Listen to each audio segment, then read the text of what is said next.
Hey guys, welcome back to my channel. For those of you that are new here, my name is Michaela Barnhart and I just finished up my first year of teaching. I was a first year, second grade teacher in South Carolina.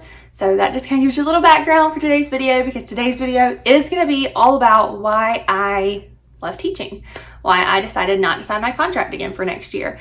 And there are tons of things that go into it, so we're going to get into the whole spiel in just a second. But before we do that, I want to remind you guys to give the video a thumbs up if you like it, and hit that subscribe button so that you can stick around for all of my other videos to come over the summer as I start a new job and all the good things, which I will talk about again in this video. So with all that being said, let's go ahead and get started.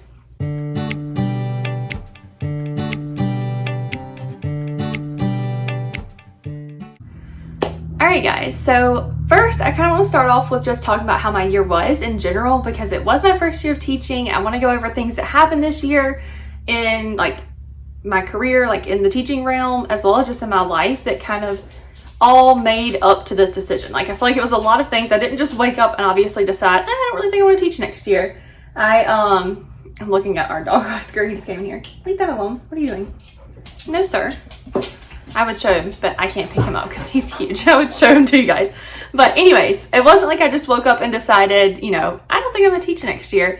I obviously had a lot of thought, and a lot of thought and tears and all that went into the situation, or into this decision. So I'm going to start back at the beginning. Obviously, I started as first year teacher. Like I said, I taught second grade in the upstate of South Carolina. I taught at my dream school to teach at.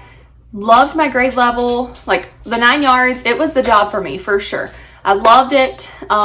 Overall, my year was really good actually. I didn't have a lot of issues or anything too big. It wasn't like I didn't make my decision to resign or not to sign my contract for next year based on having a terrible year this year. I know first year was hard, obviously. I think everybody's is. There were definitely times when it was challenging, and we had a lot of things going on outside of life that made it more challenging, but overall the school year itself was okay. My kids were good. I didn't have a ton of behavior issues leading up for most of the year. Starting at the very end of the year, in the last couple months, I had just a few issues, but it wasn't anything major. It was more of just the kids were done working. They didn't want to do it, and it wasn't even all of them. It was just one or two in particular. So overall, we had a really good year. The kids were great, like I said. I loved my team that I worked with. They were very helpful. We did everything together. We team planned. So it was all very cohesive, and I didn't have to feel left out or like I was coming up with things on my own, because they shared everything with me. We would sit down every Tuesday and do our lesson plans for the next week. So on Tuesday afternoon, I could have all my copies made and everything. So it was really, honestly, it was an ideal situation to start out with as a first year teacher, or even as a veteran teacher. I think most people look for a situation like that. So the teaching itself was not what led me to resign, which I'm going to get to in just a second, but talking about some of the things that fed into the stresses of this year. So starting back in August, like I said, we started school. It was great. Everything was going good. We got our puppies in August, like Oscar, which is the one that was just in here. We have his sister Stella as well. In September, I think it was, or October maybe. Might have been very beginning of October, end of September. It wasn't long after we got the puppies. We actually rescued a pit bull that we found and could not find owners for, and he kind of stole our hearts and just became part of our family. He is not, he's just the sweetest little dog in the world, honestly. Not little. I can't say little. He's the sweetest big dog in the world because he's very big and muscular. He looks terrifying, but he is such a big teddy bear. And he got along so well with our pups, so we decided to keep him. So by the end of September, beginning October, we had 3 dogs. And if you know anything about having puppies, obviously that's a stressful time because we were potty training. We were getting them back and forth to the vet and everything. And then when we found Tank, our pit bull, we were having him stay outside for a little while, and just, it was a chaotic situation by itself there. Then in October, it was in October, we found out that we were expecting at the beginning of October. And then by the end of October, we had a miscarriage. So that was a really tough time for us. We had just started trying to get pregnant in July. I don't know if I've actually talked about this or not, but this might be the first time you hear about it, sharing a little bit. But we started trying to get pregnant in July. We decided, we felt like it was a good time for us to go ahead and try, that we both, we obviously for sure wanted at least one child. We both want one, maybe two, just depending. We keep saying only one, but we'll see. But anyways, we both knew we wanted it, and it just felt like, it was the right time to start trying, even though I was starting my first year in teaching in August. So I don't know why we thought it was the right time to try, but either way we did. So we started trying at the end of July. Like I said, by August, the beginning, we found out we were expecting. By the end of August, I had a miscarriage. So that wasn't an easy time, obviously. Now, I'm very thankful that the miscarriage happened when it did, that I didn't carry for months and months and then have a problem. I had only found out that I was pregnant for a couple weeks when I went to the doctor and found out that I had a miscarriage. So it wasn't, I don't want to say it wasn't as bad as it could have been, but, it was still a rough time. Either way you look at it, it was still a hard time for us. It was a hard time for me because I was questioning, why is my body not doing what it's supposed to do? What's going on? It was just a stressful time overall. I had to take some time off work to go to or not take time off work, but I had to leave a couple days, just being sick and having to go to the doctor. So, stressful time there. Anyway, so we get past that into November, and Oscar, one of the puppies, gets hit by a car. So I think I talked about this. This is kind of when I dropped YouTube to begin with, and just paused altogether. He actually got hit by a car in one evening, and we rushed him to the emergency hospital, pet hospital, a couple of towns over from us. And they were obviously, able to save him. He was fine. He just had a lot of body damage, I guess you would say. I don't know how else to say that. He had a problem with his spine. He had broken or fractured places in his spine. He had a broke hip or dislocated hip. I think there was something, maybe a little fracture or something in his hip as well. I can't remember exactly all of that was wrong, but it ended up taking several surgeries later to get him back to where he is now. Now you can look at him and you would never know, other than the fact that you can't see his scars. He has a really long scar down his back, and then some scars on his hip, on the leg that got, dislocated or whatever. So that was really traumatizing for Jeremiah and I to go through. That was the first time that he and I together had gone through something like that. This was our first time having puppies together. So it was just weird. It was a rough time for us. But we made it. Long story short, obviously, it was just a really stressful time leading up to Christmas. And then right before Christmas break, literally, I think we went to school that Monday and had a half day that Tuesday, and then we were out for Christmas. That Monday night, I found out I was pregnant again. So just a couple months after having a miscarriage, I found out I was pregnant again. And then, obviously we've been pregnant since, and everything is nice and healthy this time. I'm going to do a pregnancy update video for you guys later, but that has nothing to do with this. So that's when things started turning around in our, what felt like our luck and just kind of how things were going. But the months that followed that were rough because I had a lot of morning sickness, lots of just not issues with my pregnancy, but if it was a symptom you could have, I had it for sure. I threw up all the time. It wasn't just morning sickness. I was sick all day long. I had these little spells where I would almost black out completely. I had issues eating because I was getting sick all the time. I've lost a lot of weight, which I'll talk about again in that pregnancy video. But overall, that was just a rough time for me physically. So that kind of weighed me down and just made the school year even harder, to where I was having to come home and take just sleep the rest of the afternoon away. I was going to say take naps, but it wasn't even taking a nap. I would just come home and sleep the day away. Because I was just exhausted. I was tired. By that point is when I had some of my kids starting to act up once we come back from Christmas break. So I was dealing with that at school, as well as just being sick all the time, and not feeling well. So it was a rough time on me personally. Now obviously Jeremiah didn't go through all of that, but he was very supportive in all of it. So he was right there with me.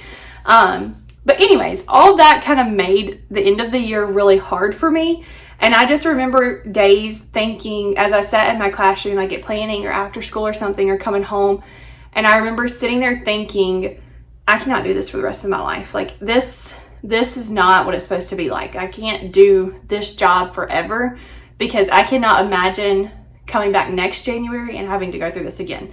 Now, obviously, I don't plan on being pregnant next January again. But there were things that, like, the way I looked at it had changed. My heart in it had changed.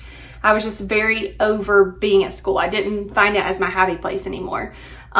So that being said, that led me up to my decision to not sign my contract again and to resign for the next school year. So my plan right now is to work. I actually started today. It was my first day at State Farm selling insurance, like auto insurance, home, all that kind of stuff. And I loved it. It was so nice today just to be able to like have my own little space and work at my own desk, and be around people who were super encouraging. Not that I didn't have that at my school, but it was just really nice to do that and to be able to just have some freedom. Like we left for lunch. Like that was nice to not have to sit at school all day. And I was able to go to the bathroom like without having to ask for permission. That was great. If you're not a teacher, then you don't know what that's like. But it was so nice to not have to go knock on somebody's door and say, hey, I gotta go tinkle. Like, can you watch my kids? And I'll run like as fast as I can to possibly pee. Or like, hey, I better start now to start training my bladder back up for Monday morning to not be able to go to the bathroom all day. Like, it was so nice to just be able to do what I needed to do today. And like have a snack at my desk. Like, I don't know. It was nice. Loved it. 10 out of 10 recommend. But anyway, so that is the plan for right now. Obviously, I am due in August with our baby boy, so with Gatlin. So at that point, we'll see. I'm still planning to work at State Farm, but I will obviously take some time off and then maybe go back in slower, working from home some days and taking care of him and everything. But yeah, so that ultimately just what the pregnancy thing is the biggest reason why I decided not to come back. I knew that, I hope this is all making sense too. I feel like I'm just kind of like throwing stuff at you. But not only did I have the rough end of the year because of being pregnant, but I knew that being due in August, right at the beginning of the school year, I would take off a lot of time. Like I was going to miss pretty much the first chunk of the school year. I think I would go back right after, I was going to be going back the week of Thanksgiving. So I would go back for Monday, Tuesday, have Thanksgiving break, and then we go back for like 2 weeks afterwards, and then we're out for winter break. So I pretty much was going to miss the whole first like semester of the school year, which is a really big chunk of time. And for this past year, that was the best time. Like I loved the holidays in the classroom. I loved just that whole atmosphere that was around the fall season in the classroom. So that was my biggest, like, maybe I need to take at least a year off to, have Gatlin, get used to life with Gatlin, and then come back to teaching. So that's kind of, the pregnancy thing was the biggest reason and why I did that. All right, so now that we've touched on the biggest reason why I wanted to quit teaching, or at least take a year off or whatever my plan is, I do want to talk about one other smaller reason that kind of fed into it that I know most other teachers may be able to relate with. I guess let's go 2 reasons. 2 reasons I think other teachers will be able to relate with, because I know not everybody can relate with being pregnant and needing to take a year off. I know a lot of people can, but obviously not everybody can. So another reason that kind of fed into me wanting to resign for now and kind of rethink things is because I felt like my heart was not in it anymore, and it was not what I expected it to be. And I say that because I felt like I was very prepared going in. I went to a college or university that was very good in preparing. Like they are known top in our state for preparing teacher educators or whatever, or to be an educator. So I felt very prepared. I had done a ton of experiences, like field experiences, internships, clinical experiences, or not clinical experiences, what did we call them? I don't remember. But anyways, I had done a ton of experience in classrooms. So I felt very prepared. Like I felt like I had a good understanding of what a day-to-day would look like in a classroom, what my life would be like as a teacher. And I felt very good about it. Like I was excited about that. Well, once I actually started in the classroom by myself, I realized that is not what it always looks like. I had this envision of, I would go in early if I wanted to and get things graded, and I would always be a week ahead on plans because most of the teachers I chaperoned with we're a week ahead on plans, or that I would be able to like just leave in the afternoon if I wanted to, or, you know, it would be so nice to have, you know, the days off with the kids. Like whenever the kids were off, I was off. That's how I looked at it, like going into it, I guess. But once I got in there, I realized that there is a lot more to it than just the teaching part of it. Sadly, I think. You know, you would think that the kids are the main focus and that me being in there and building relationships with them and teaching them the content as the two biggest things that I would do. But that's honestly a really small part of the job. Oscar's back to visit. But that was such a small part of the job. So I did, you know, I enjoyed those parts, but I did not enjoy having a lot of other things thrown onto me the way I think most educators feel right now. I feel like a lot of unnecessary things were thrown onto us throughout the school year that could have been handled by other people, like higher up than us.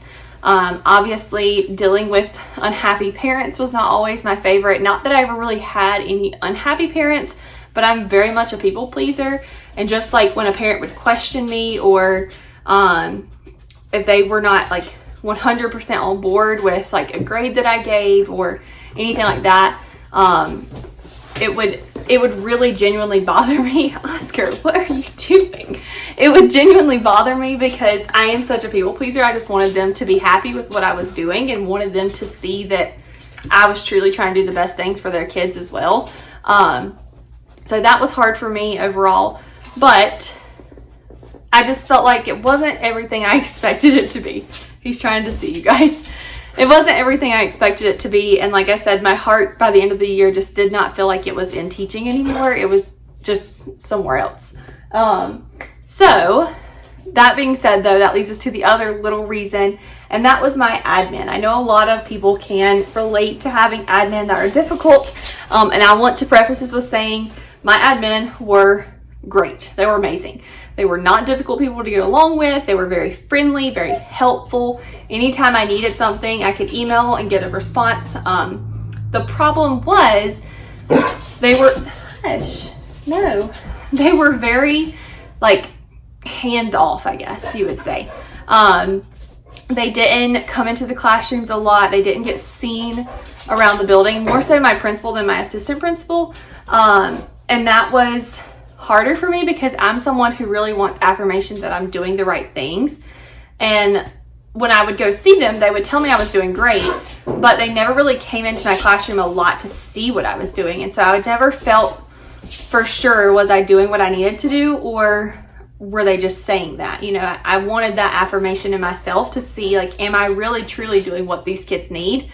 Or is there something, you know, that I need to work on? Obviously, I knew there were things I needed to work on, but something very dire I needed to work on.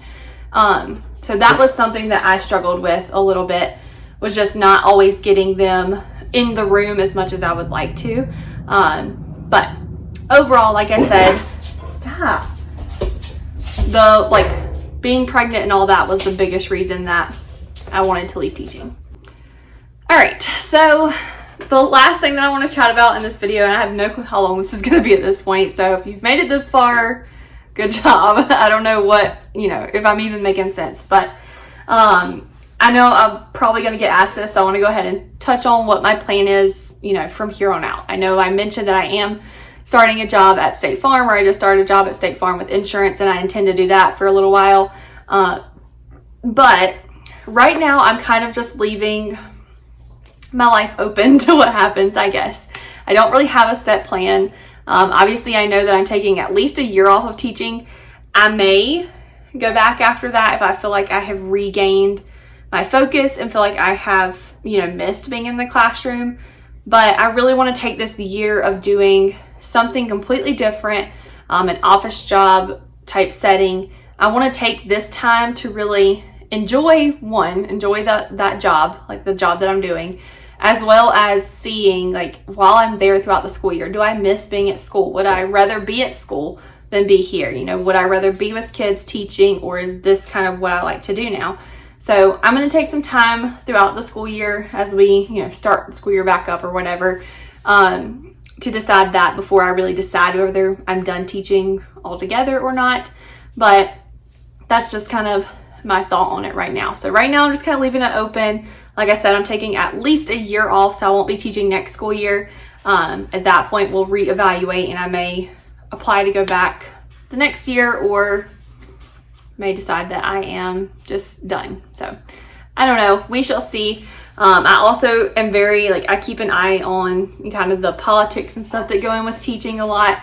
So that kind of has helped make my decision a little bit easier, because obviously teachers are not people that politicians seem to care about a lot, I guess, at least not in my state. So we'll kind of see where things go with that as far as teacher pay.